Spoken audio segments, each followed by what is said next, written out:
Welcome to Dental Business RX. Practice success in 30 minutes or less. Thank you for calling ABC Dental.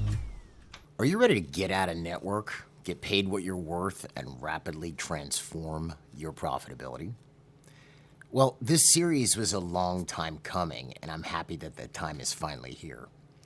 For years, we've helped thousands of MGE clients take control of their practices and essentially stop working for insurance companies. And while we've been beating the drum on this since the 1990s, it hasn't become the popular thing to do, it seems, up until recent economic issues have made it a necessity for the average dentist in private practice. And I'm not saying this as a flex, as the young people might call it. It's more of a fact. This is one area where we, MGE, really know what we're doing and have done it repeatedly time and again with our clients. Okay, I guess listening to that, it was a bit of a flex. Anyway, in this series of 3 episodes, I'm going to move you through the entire process of moving your practice out of plans and going fee-for-service step by step. And these are the exact same processes we run each client through as they go fee-for-service. So this is not theoretical, it's workable. And while it would be easy to say that everybody's situation is different, and this is true, whether you're 20% in network or 80%, you'd still follow these steps to one degree or another. It would just take longer to get out at 80% versus 20%. And that said, I've yet to meet a doctor who loves being in network and getting 50 cents on the dollar for his or her services, yet a majority of doctors are still in network. Well, why? It's usually the fear of losing business, and I completely understand. That can be scary. I understand that the idea of being, quote-unquote busy, doing a crown for $680 versus your normal $1,500 is better in most people's minds than an empty chair. And we built this process with this concept in mind, this concern, this fear. So I'm not going to advise you to do anything that is outside of your comfort zone. You can still take baby steps, and I don't mean that in a negative sense, and get out of network. The key is to take that first step. And to that end, especially if you're heavily in network and want some help, we have a few other things we can do to help you. Throw this in now. We have something called our fees and plans analysis if you want some assistance on analyzing where your practice is at and what it would take to get out of network. We also offer a seminar called the Get Out of Network Blueprint. It's like $500. It's 2 days with a money-back guarantee. I'll put links to both of those things on the episode webpage. All right. So with that, let's jump in. By the end of this week's episode, my plan is to get through the first 3 steps of getting out, followed the following week by the next 3, and finishing with the final 3 as we wrap this series up. Now, before I start, I have a brief disclaimer I have to read. Hopefully I won't sound like a drug commercial, but basically it's a legal disclaimer. This podcast is for educational and informational purposes only. It's not legal, tax, accounting, insurance, or professional advice, nor is it a substitute for such advice. Decisions regarding insurance participation, PPO contract termination, fee setting, marketing activities, or any other business or clinical actions involve legal and financial risk. Every listener, if you're going to implement any of this information, is solely responsible for reviewing their own contracts, state regulations, fee schedules, and legal obligations. And before making any changes to insurance participation or fees, you should consult with licensed legal counsel, state regulatory authorities, qualified accounting or tax professionals, insurance advisors, or any other appropriate professional advisors.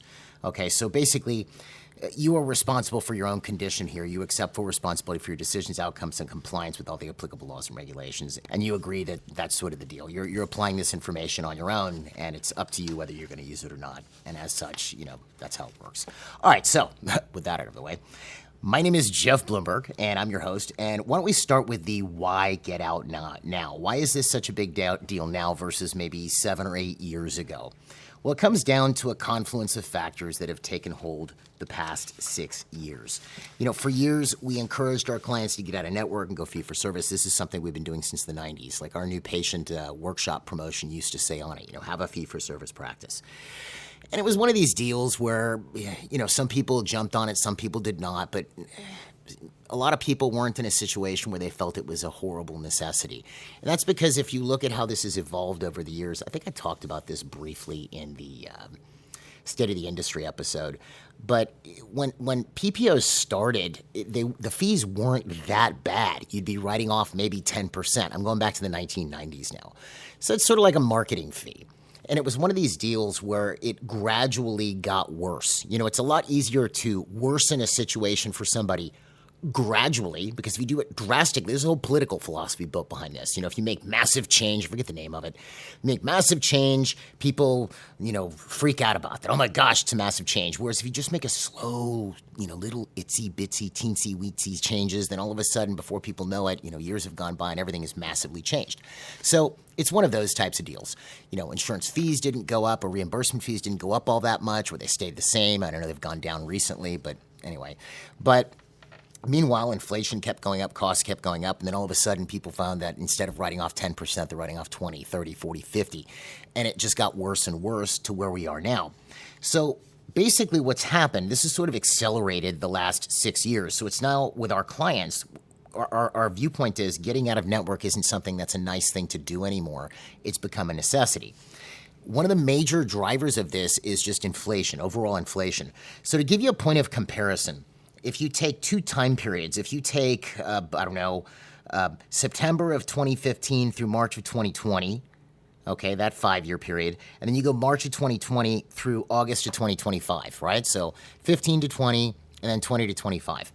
What was the inflationary rate during those two periods? Well, from 15 to 20, the inflation rate was 8.48%, less than 9% over 5 years. And at that time, dentists' incomes were going up. So they're seeing an increase in income that outpaced inflation. So you didn't really feel the pain associated with what's currently going on. Same thing with, by inflation, wages, costs, etc. The last 5 years, it's actually more than 5 now. We're in 2026, but numbers always have a lag. From March of 2020 through August of 2025, the inflationary rate was 25.52%. So you get the difference there. It's like almost 3 times what it was before. Now, here's where it gets interesting. Dental spending, if you were to compare, how has that been ranking over the last however many years? National dental expenditure was $189 billion in 2024.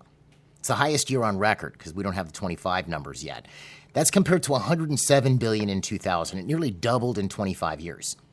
And consumer dental spending is up 8% from pre-pandemic levels. So consumer spending's up. Out-of-pocket spending, private insurance spending, government program spending, all these numbers are up. But how has this affected the average individual dentist? Well, these are based on some numbers that we have from the ADA Health Policy Institute.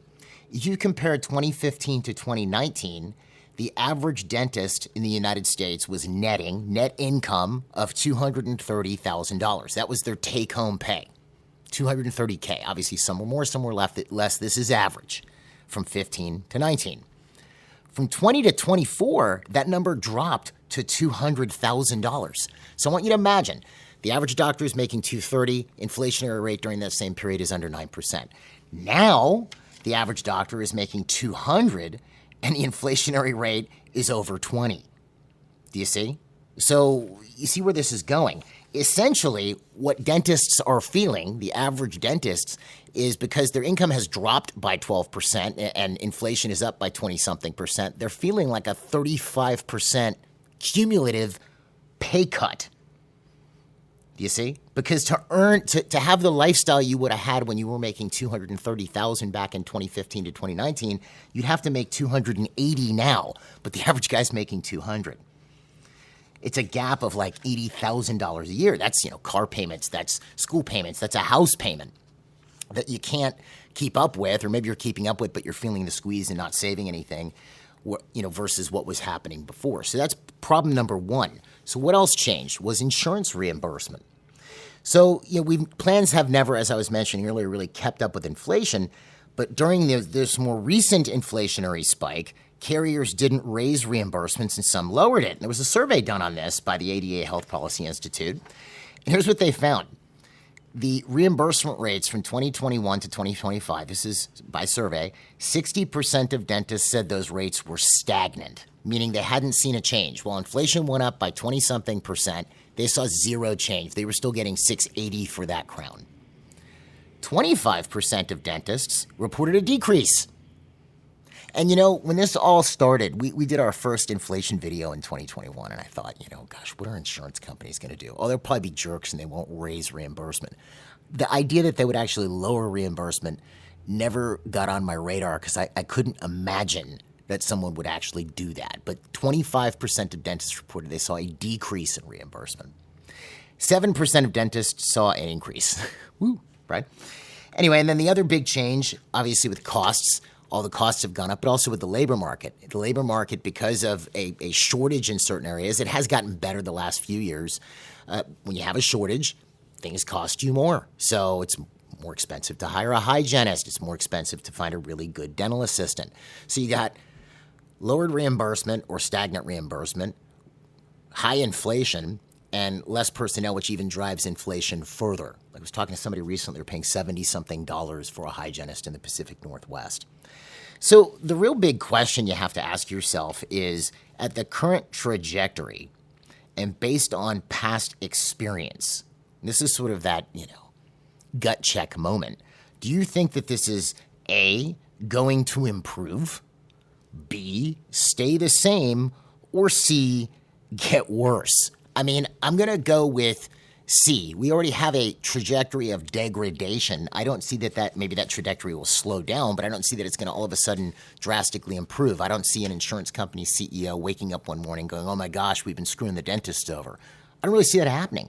So this is something where you have to really confront what's going on and decide what are you going to do, because there's going to become a point where you just can't survive on the reimbursements you're getting, especially if your whole practice, your fee schedule is being dictated by an outside source, i.e. the insurance companies. So if the plan is to get out of network, as I mentioned, you can do this at any speed that you like. Let's start looking at what this is going to take. So before I even get into this, I want to go over some basic terminology so that we're all on the same page. And, I remember when we go over this in our Get Out of Network Blueprint seminar, this terminology, and I thought, we don't have to go over this stuff. Everybody knows it. But yes and no, there are definitely some misunderstandings on it. There are some not understandings on it. There's also people call different concepts. They have different names for them. So let's go over some agreed upon terminology because I'm going to be slinging this around through the next 3 episodes. So let's look at the first concept is, what does in-network mean? And this is simple. This is when a doctor is contracted as a preferred provider for an insurance plan. And as part of that agreement, the doctor must accept the insurance company's reduced negotiated fee schedule and charge patients in that plan based on those lower fees. So if I'm in MetLife, Aetna, I don't know if I can use real insurance company names. Yeah, whatever. Why not? Delta. If you're in network with MetLife and you're in a certain plan, you agree to accept a certain amount by CDT code normally. So code 2740, you agree to accept $720, right? That's the in-network concept. What does out-of-network mean? This is when a doctor is not contracted with a particular insurance plan. The doctor would charge patients in that plan their normal private fee. Then we have this term fee for service. What do we mean by that? Patients are charged the doctor's normal private fee with no discounts for insurance participation. So you have your fee schedule that you've made for your practice. I would definitely advise that you review it and you make sure those fees are correct, but it's whatever you have decided your fee is by procedure. That is, so fee for service would mean that's what you're charging patients, whatever your normal fee schedule is that you've assigned. Some people call it a private fee schedule, all right? Then we have assignment of benefits. Now, obviously, you've dealt with this before. This is when a patient assigns insurance company reimbursement to be paid directly to the provider as opposed to the patient. In the old days, you used to have to have the patient sign something on the insurance form where they'd make a sticker that you could stick on there showing that the patient was assigning the benefits to the doctor as opposed to having the patient receive it personally. All right. Next concept is negotiated fee. What do we mean by negotiated fee?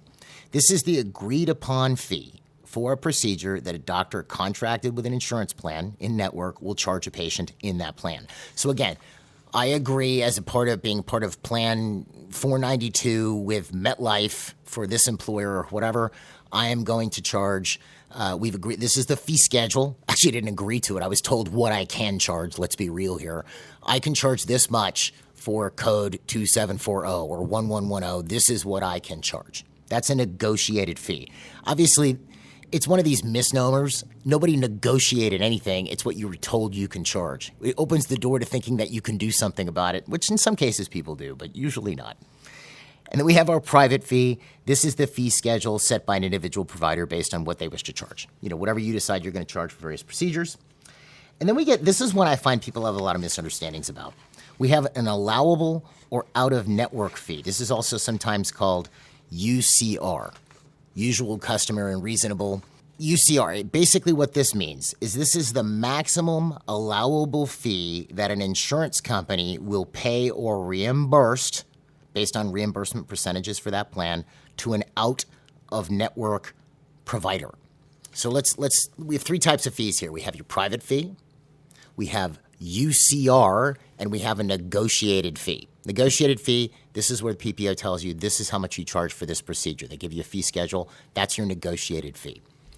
Then we have the private fee. It's whatever you have set that fee at. Like you might have a fee of $1,400 for a Crown 2740 or 2750.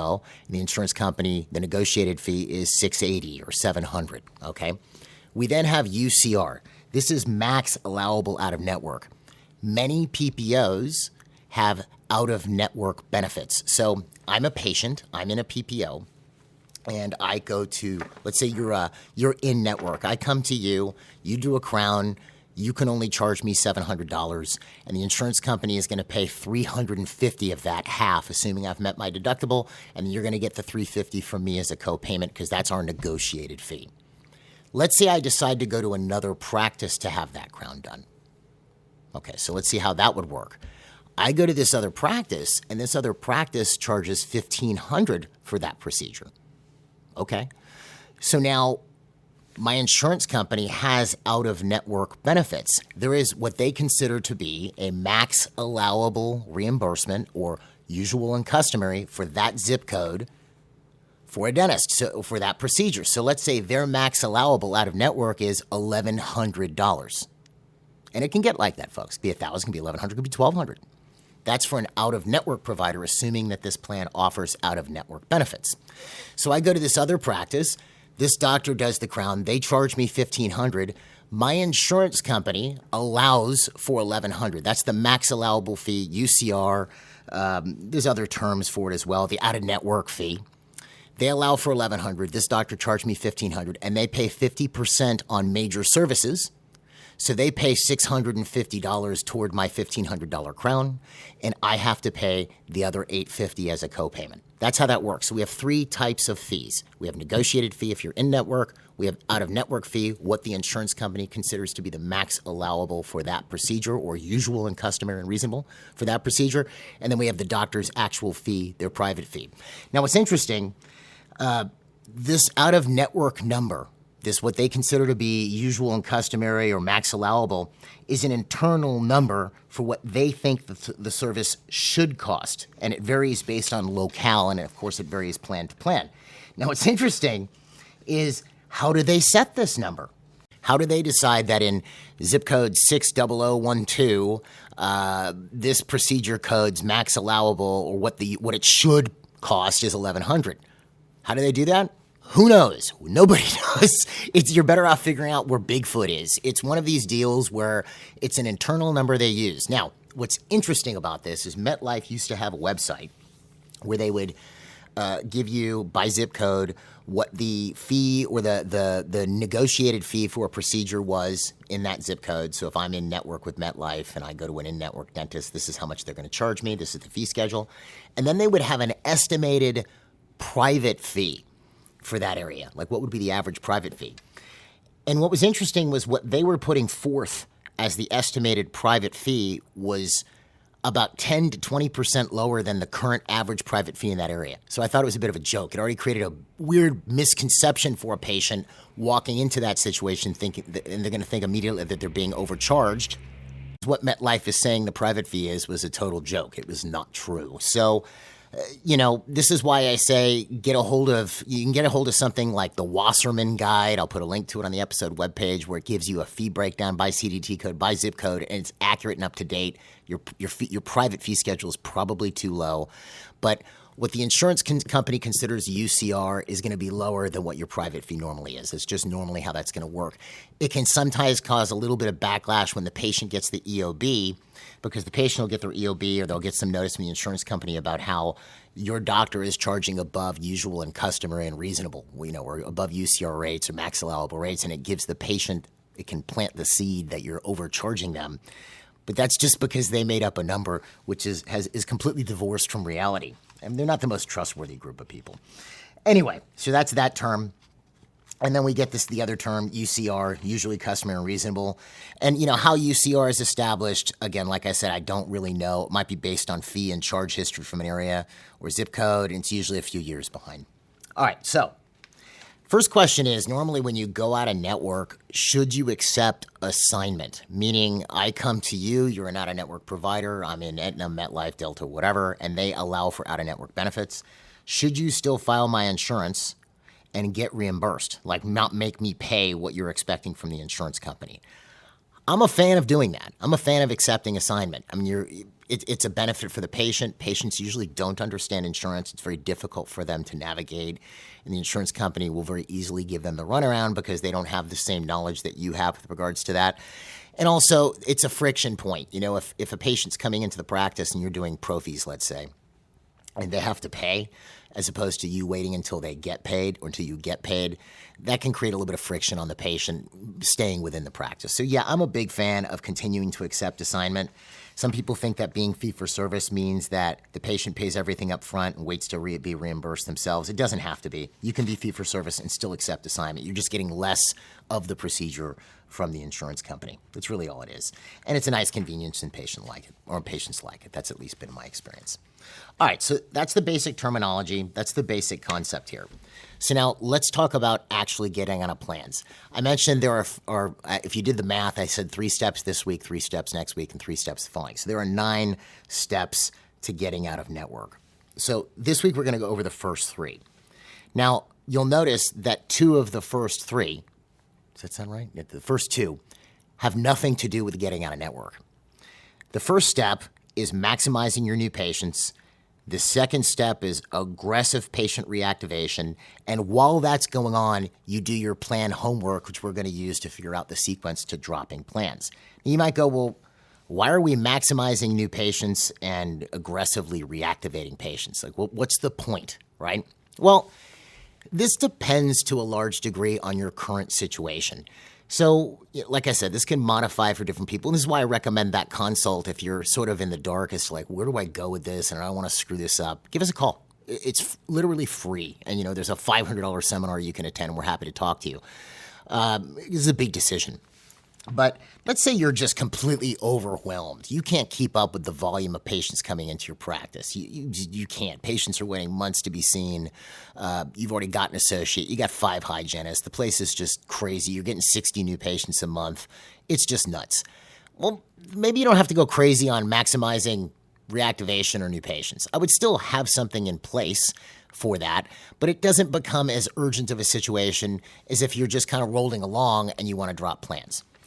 The reason you do this is we want to make sure that we maintain a high level of patient flow. Now, I've seen people drop plans a couple different ways. One way they do it, they drop plans, the practice dips, and then they eventually recover because their fees start to make up the difference. Instead of they're getting paid in full now as opposed to 50% of what they would normally get paid.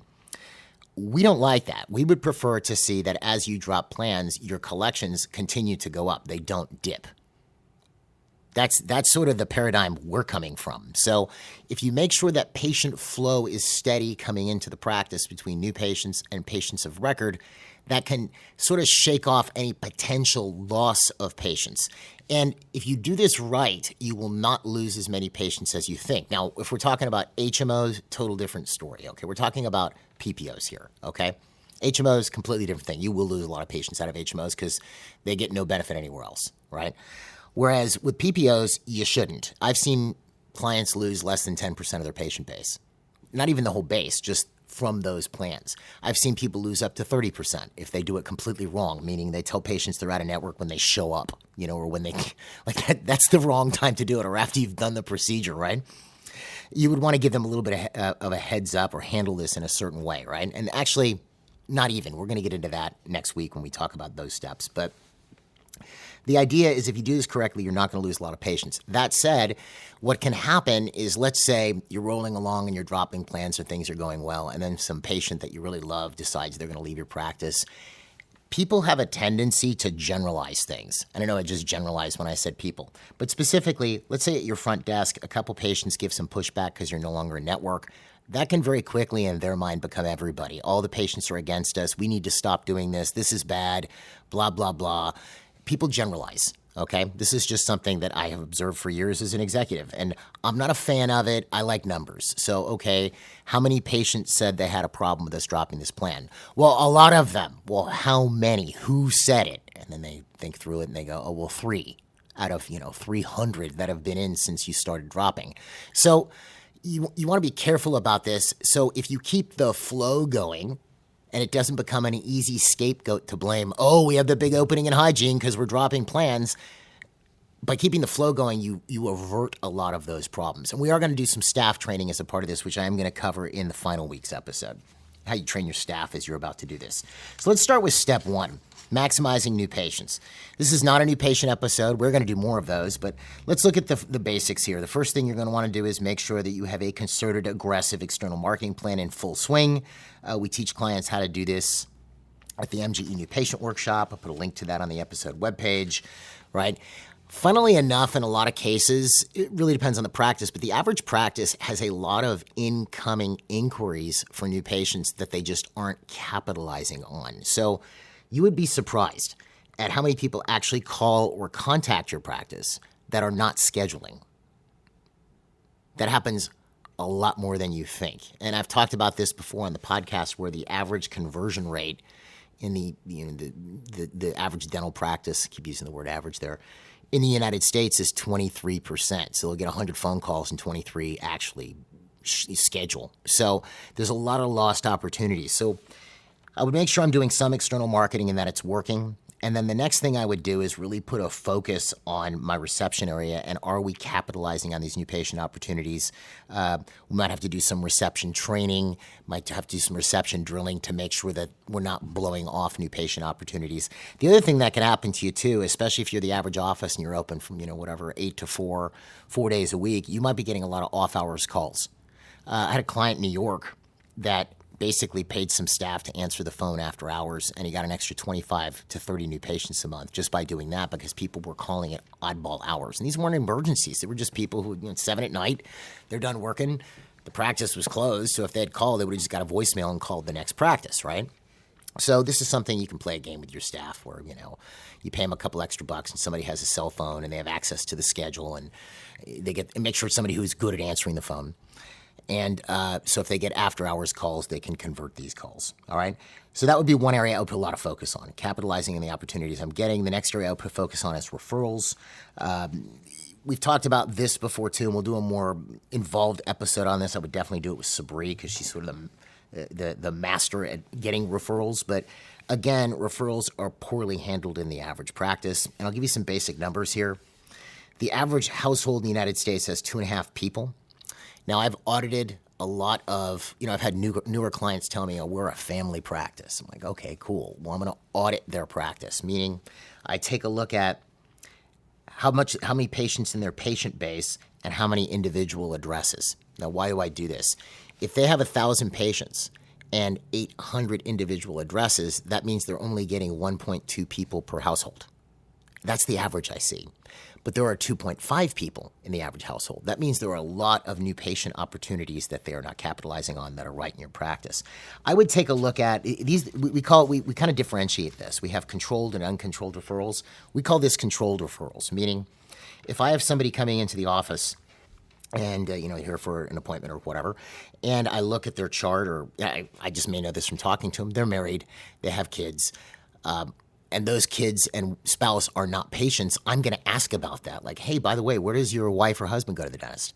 Oh, well, they don't really have one right now. Their dentist retired. Well, we have a new patient special. We'd love to get him in. Do you want to just call him real quick? We'll get him on the schedule. Depends on who it is. Like, in my household, my wife always scheduled those things, so she would have just scheduled me. I would have found out, well, you have a dental appointment next Tuesday. I'm like, okay, That's how it would have worked, right? And she would have scheduled the kids for all this stuff. It really depends on how things are set up for the average patient, right? But the point being is these are what we call controlled referrals. The UPS guy, the person delivering water, all of these people, you know, your Zephyr Hills, as they have here in Florida, the water guy, these are all potential referrals. Anybody walking into your office. I've told the story before about how Sabri was in one of our clients' practices here locally, and they had a plumber there because something went wrong with the water. The guy was missing, I think, number 7 or 8, and she put him on the schedule. Nobody was talking to this guy, yet he's missing one of his front teeth, so she asked him about it. There are tons and tons and tons of potential opportunity. This is something you could get 20 extra new patients starting this month if you talk to every patient in the practice to see if other people in their household need a dentist. Then we have what we call uncontrolled referrals. And again, this is a program we would push, which is, you know, we have things like the Care Enough to Share program. These are little cards you give to your patients to give to their friends, and their friend gets a discount on the first visit or something like this. I'll put a link to the Care Enough to Share program, which has samples of the cards and stuff like that if you want to use this.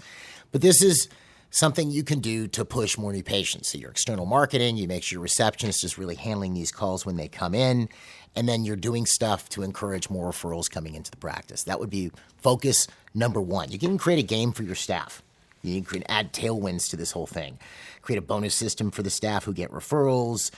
Create an incentive for the practice if we get more new patients. You know, hey, if we get 70 new patients this month, we're all going to dinner, we're going on a shopping spree or whatever.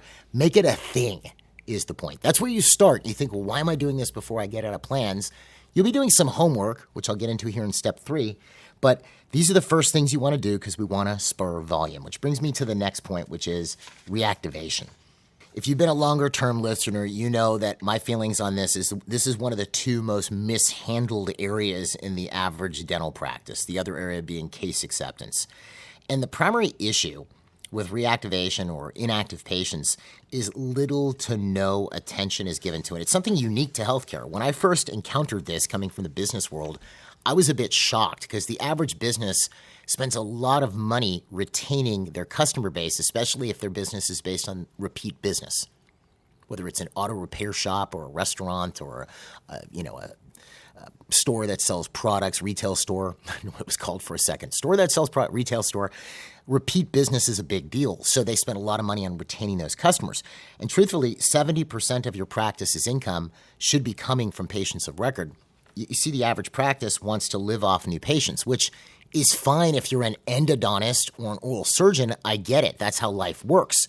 But if you're a general dentist, you should be making the majority of your income from patients of record because you have that patient flow. They're expected to come back. And how does this happen? Well, new patients get all the attention in the average practice, and very little effort goes into keeping patients. So let's say we have new patient, Mr. Smith, and he arrives and is diagnosed and sold any or all of his treatment plan, right? Then he's scheduled for his next recall appointment. Let's say it's 4 months from now. 2 weeks before the appointment, he cancels. You know, he's going to be out of town. Front desk tries to reschedule, but he doesn't have his schedule on him, etc., right? So here's where we're at. Mr. Smith, we spent a bunch of money to get in as a new patient. We did some treatment on him, whether we did some or all of it. He's scheduled for a 4-month recall. He then blows it off 2 weeks before. Doesn't blow it off. He has to reschedule, but then doesn't get back on the schedule. So now we have an unscheduled patient of record. Whose job is it to follow up on Mr. Smith? Well, it's usually nobody's. So what happens? You know, we may call him if we have time. We may call him to fill a last-minute opening, but the schedule is done online, essentially. And eventually, Mr. Smith falls through the cracks. Nobody calls him, except when the office is not busy. You'll notice this. Office is not busy. What does everybody do? Get on the phones. But then because you got on the phones, office is busy again. And then nobody's calling anybody, so office gets unbusy. Yeah, and you get the idea.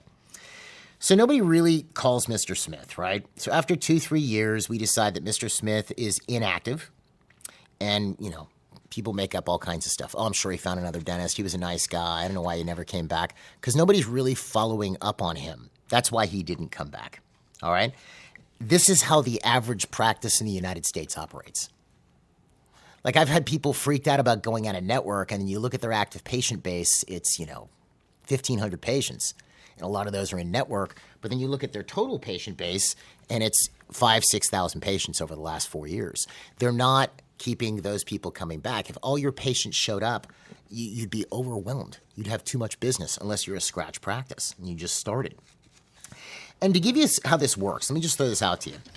If you were to start a practice from scratch, seeing exactly 25 new patients per month, let's say that was you start a scratch practice, 25 new patients per month, which is too low, but whatever. Let's say that's where you're at. And you did this every year. Well, that's 300 patients per year. Now, how many of those patients do you think would not stick with the practice? Usually when I ask that question in a seminar, the response I get is 20%. All right, so we lose 20%, which means the other 80% stick. And then let's say we lose a certain percentage every year just due to natural attrition. People pass away, people move out of town, etc.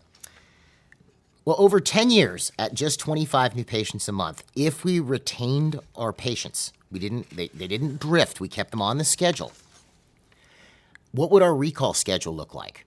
Well, we would have seen 3,000 new patients over 10 years.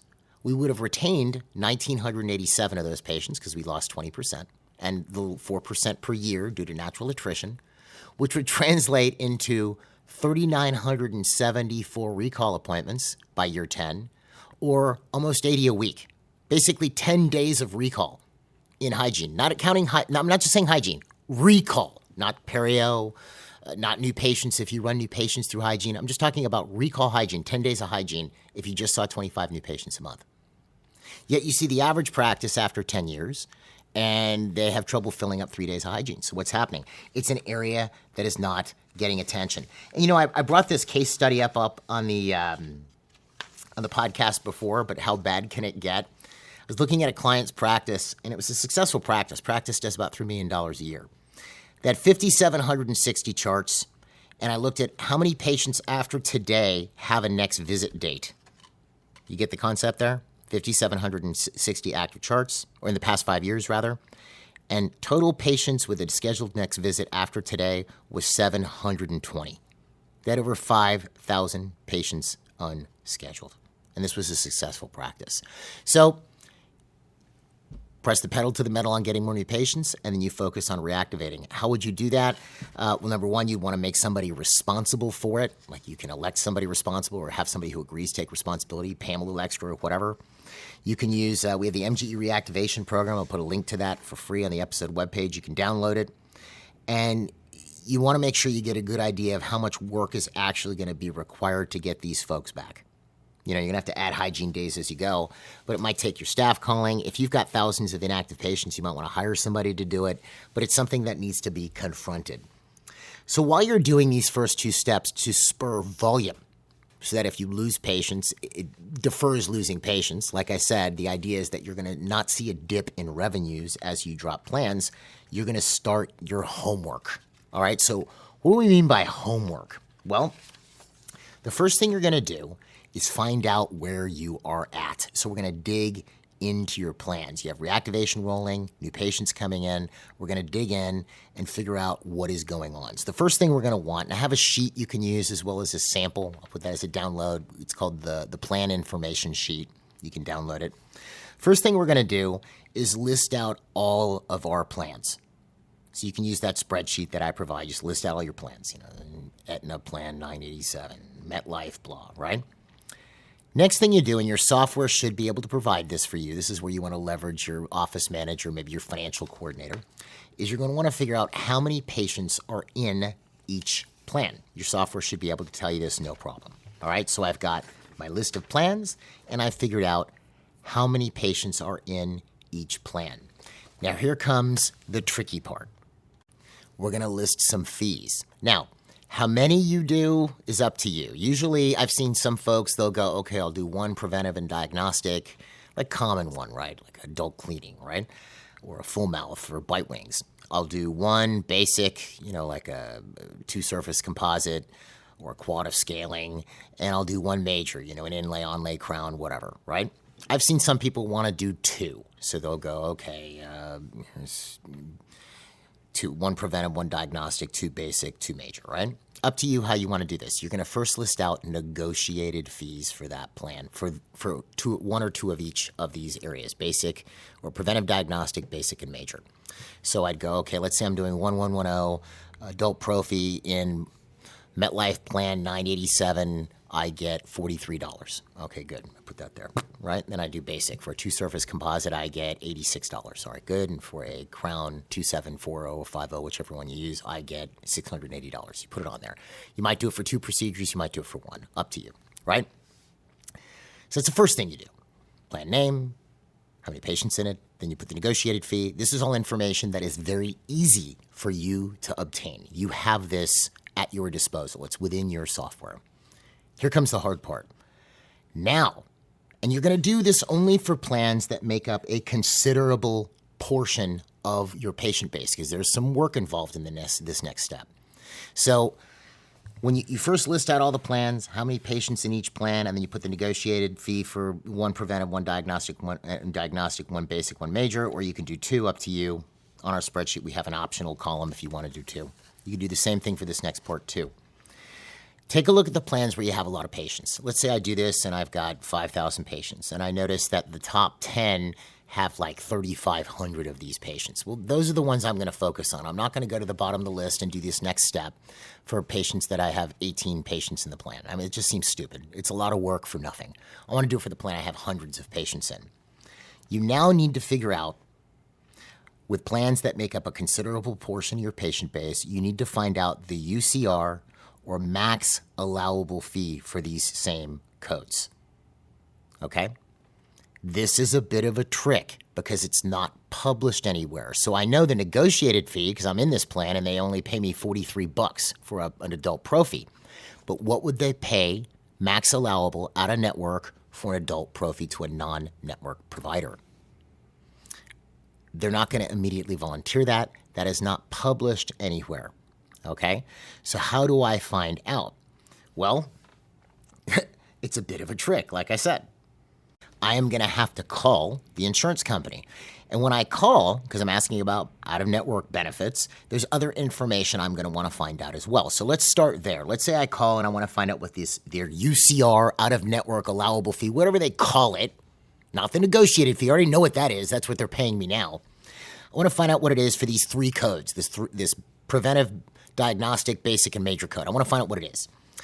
So when I call, I'm going to find out, number one, do they have out-of-network benefits at all? Do they have any? Because in some cases, they don't, in which case they're really not a PPO, but whatever. Some are doing this now. They're really more of an HMO.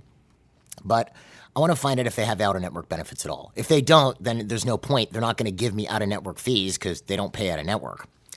And then I want to find out what percentages they pay out-of-network, because here's where it can get a little funny.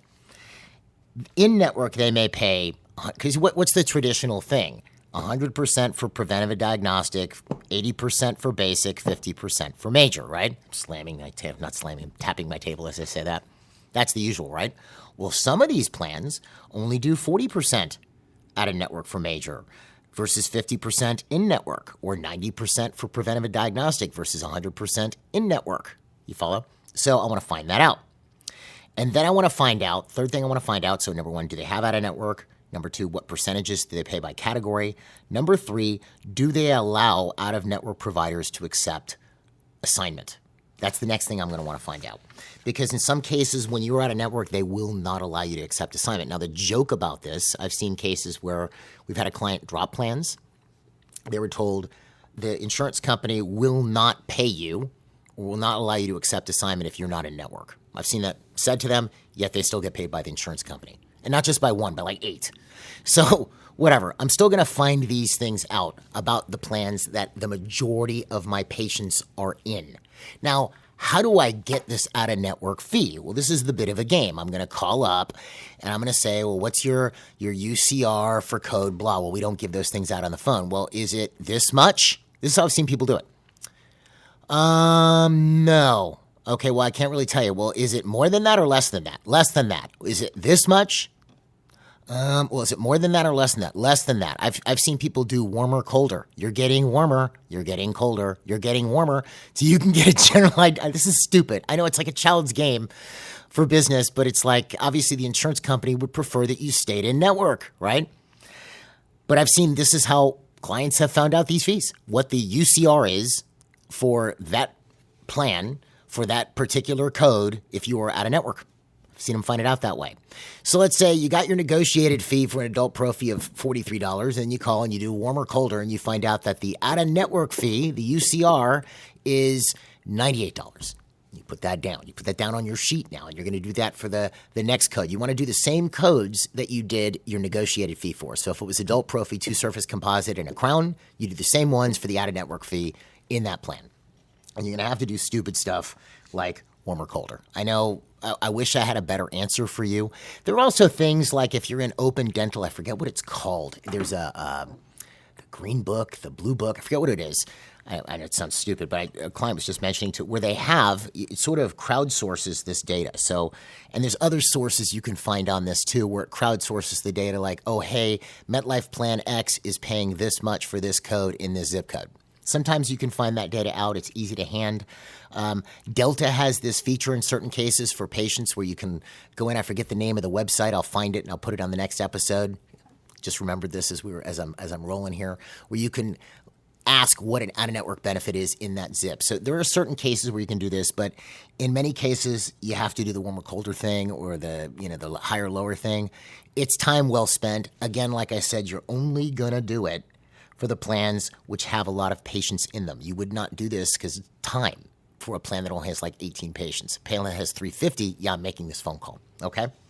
So that's your homework. You then compile this sheet. So you're going to know, this is the name of the plan. This is how many patients are in it. This is the negotiated fee for these 3 procedures, or 6 if you decide to do 2 of each category. And this is the UCR for these procedures. Do they allow out-of-network benefits? Do they, what percentages do they pay? And can I still accept assignment if I'm out of network? Those are the main things I want to find out. Once I've compiled my sheet, the next thing I'm going to want to find out is what is the deal on how long I have to stay? How do I get out? This is where we got to review the PPO contracts. You may or may not have those handy anymore because a lot of stuff's digital. They're very easily requested if you contact the insurance company. You may or may not want to have your attorney look at them. But the key thing I want to find out from these contracts is what's the procedure for getting out, because some require 6 months, some require a month notice. It depends, right? Now, what's getting a little bit messed up these days, and I'm going to talk about this in one of the next 2 episodes, is with umbrella networks. We're seeing a lot of newer clients in these when they show up, because getting out of that is a whole different thing than dropping an individual plan, because now if you're trying to get out of the network, you're dropping multiple plans at the same time. Doesn't mean it's not handleable or not doable, but we're going to address that separately as we go to make sure that you're prepared if you run into that or if you find yourself in that situation. It's one of those things that seemed like a good idea at the time, and you always got to read the fine print, right? So now instead of getting $800 from Aetna, you're getting $1,100, but for a certain procedure, but then you find out that you've already been contracted now because you're in this umbrella network with 30 other plans that pay $700 for that same procedure. So trust me, in this case, you're basically dealing with an industry, and I'm not trying to vilify or make them evil or whatever, but you're dealing with an industry whose primary objective is profit, right? They got to stay in business. So how do you maximize your profitability? Would be by raising premiums and retaining as much money as you can. So that's their game plan. Any way they can do that, maintain a modicum of expense control, they're going to do that. So ultimately, the basic problem with this is if a lot of your practice is in network, you're essentially allowing them to control your fees, which it becomes very difficult to run a business when that's going on. Because if you think about it, if you had a restaurant or a retail business or whatever, again, I'm not trying to compare dentistry to these things, but if you look at it, the concept is similar in the sense that you're providing a service in exchange for a fee. That's how it works, whether you're a lawyer, a doctor, an accountant, whatever you do. If you're in business, that's what you're doing. MGE, we provide a service, we get a fee. Well, if the cost of providing that service goes up, I'm paying more for my hygienist, more for my dental assistant, my material costs have gone up, my implant costs have gone up, right? My costs go up. The only way I can maintain profitability is by passing that on to the consumer. That's what every other business on planet Earth does. That's what they do. So if I'm a burger joint and meat costs more, I'm charging more for burgers. If cups cost more, I'm charging more for a Coke, right? Well, if someone is telling me this is all you can charge, well, I can't do that anymore. And then it torpedoes my ability to manage my business. That's why the flaw in this model, is that's the basic flaw. That is the flaw. It puts you in a situation where you cannot control your practice's income. And if you look at the profit formula, it's income less expenses. So I can't control the income because I'm being told by an external source that is not involved in my business at all, doesn't look at my P&L, has no idea what I'm paying my staff, or what they need. And it's telling me how much I can charge. I mean, that's nuts. I mean, the market should tell you how much you could charge. If you charge $1,500 and patients are like, "Want to go get it cheaper?" Fine, go get it cheaper. That's how it works. That's how business works everywhere else. So ultimately, it doesn't work. And if it's perpetuated and you're not able to raise your fees in the face of continuous inflation, which, while it's not as nasty as it was 2-3 years ago, it still exists. We don't have the opposite of inflation. So we've seen people cheer that. Oh, we're only at 2%. That's still inflation. We're not in deflation where things are becoming cheaper. That isn't what's happening. So if you're still not raising your fees, or you can't because you're contracted to where you can't, you eventually hit a point where you're unable to do business effectively, and then you run into trouble.